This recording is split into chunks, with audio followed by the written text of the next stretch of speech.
Nik aukeratuten kutxunak antzerki talde ezberdina dira. Kataluniako tipo bat, Inda Pereda izena duna. Honek Trapped izeneko obra bat du, benetan baitetena hiruzpalau aldiz ikusi eta ikaragarri gozatuet. Bestalde, Madrilen finkatuta daun talde bat, Teatro en Bilo izenekoa, dana emakumeak.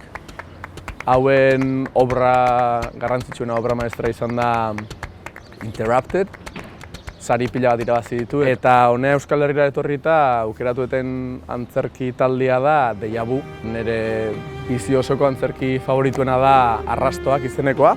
2016an gelditu zuten, baina liburu bat atea zuten gidoia, argazki batzuk eta prozesua dago bertan. Eta Deja Vu konpainiak hortxe jarraitzen du, eta ikaragarria dira.